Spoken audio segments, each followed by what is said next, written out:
So, let's quiet ourselves. We're going to do a brief talk, and then you're going to get a chance to go into your small groups. Thank God everyone is back. So you're going to be with your small group that you've been in, which was, I think, about a month ago now. We haven't had everyone here. So we're very excited. It's going to be a good night.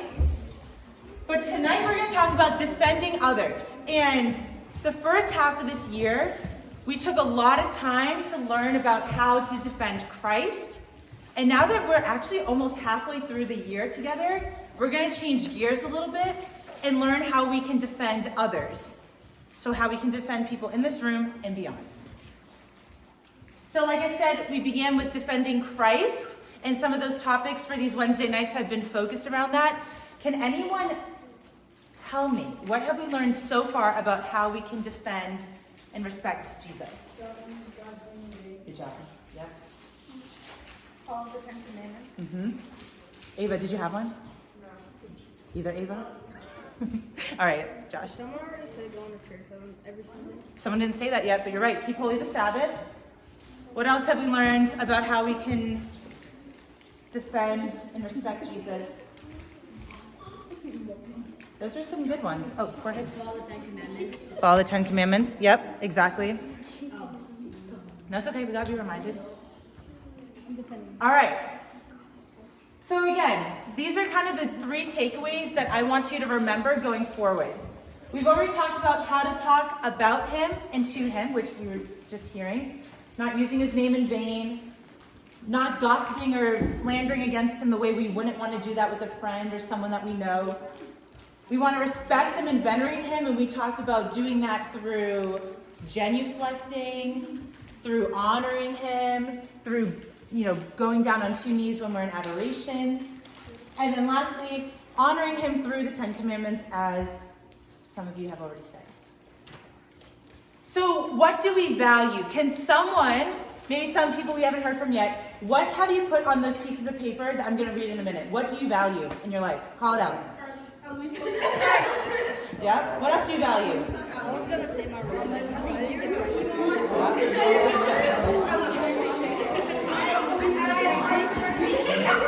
Okay.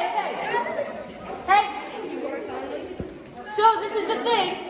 Whoa, we're chatty tonight. This is good. Maybe you can go deeper in your small groups. Okay, so you value a lot of things, and I know I'm going to be reading a ton of stuff on each of these pieces of paper.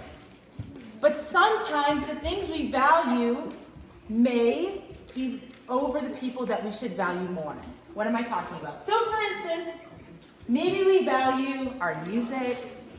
I know some people have this infinity of, where are my AirPods? I lost one AirPod. People are always searching for these material things. Maybe you put your sports as something that you value. Maybe that's something that you do 7 or 6 days a week. Maybe you're really good at what you do and the gifts you've been given. And so you value that, which is good. Maybe you value your social media time. Maybe you value the fact that you have a phone before your siblings got a phone, or before some of your friends in your grade got one.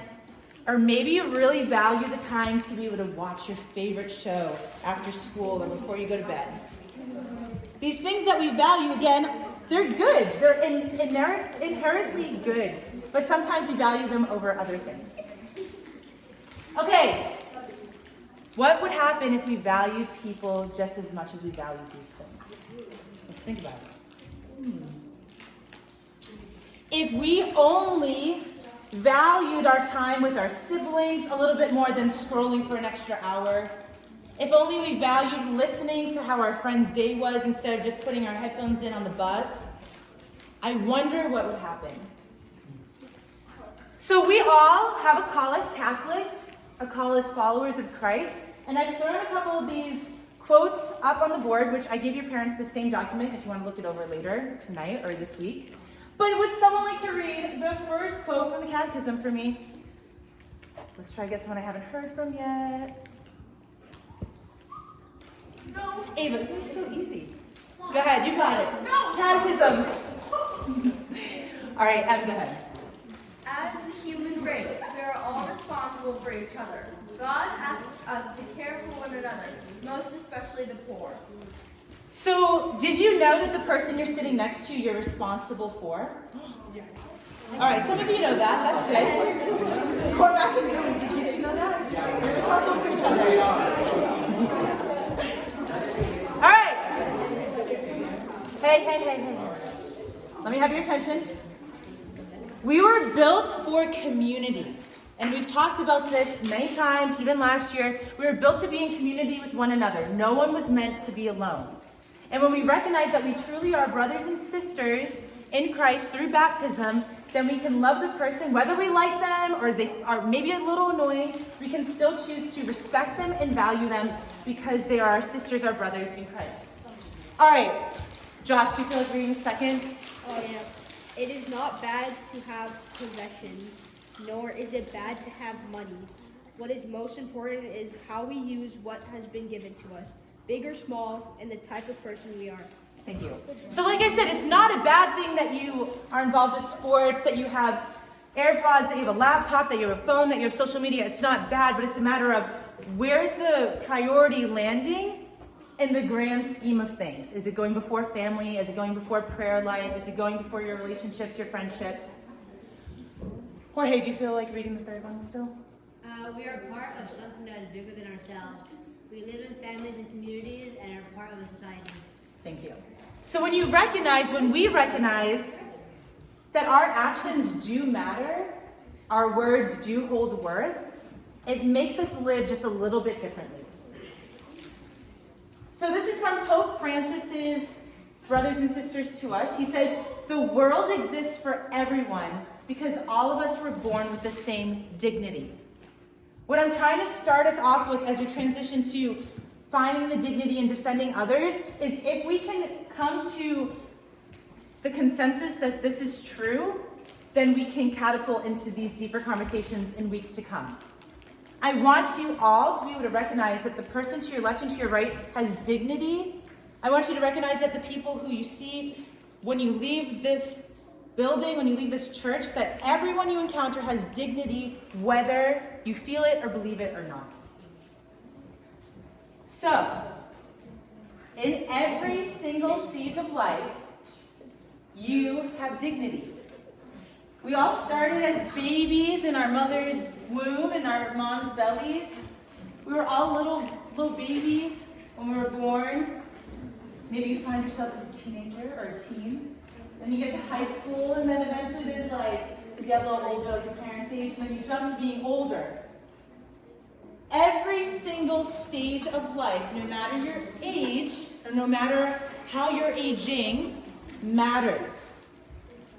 Every one of these stages of life have dignity.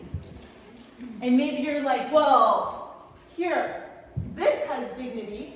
Or maybe you're like, well, don't we have nursing homes? Because that's how a lot of people view it. They're like, anyone who's not vital, anyone who's not vibrant with life, anyone who's not able to live on their own without help of another, well, does their life really matter that much? Some people have this connotation in their head of, if they cannot survive without help, maybe this is the most dignified time of your life, which is not true. From the moment of conception to your death, your natural death, when God calls you home, that is when you have inherent dignity owed to you. Okay, it goes much beyond our physical appearance. It goes with our state of life. Is anyone in here a millionaire? Ooh. All right, you can leave me a little bit of cash at the end of the night.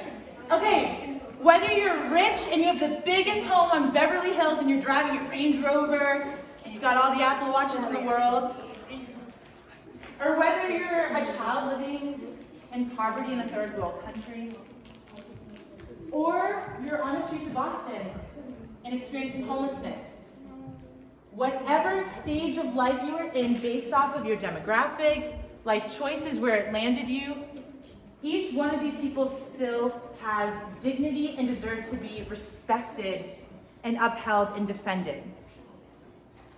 Because we don't know their stories, but we do know the story that we are brothers and sisters in Christ, and we deserve to uphold that dignity. So my ending line is, everyone deserves defending, no excuses. But sometimes this is easier said than done. So for tonight's discussion with your small group, I want to see where all of you are at with your core members to be able to go deeper. And then again, like I said, if we can get to the vantage point that we all deserve dignity, we all deserve defending, then in weeks to come, we can really hit on hot topic issues, we can go deeper, and we can figure out why are some people defended, why are some people respected, and others are not. Sound good? Okay.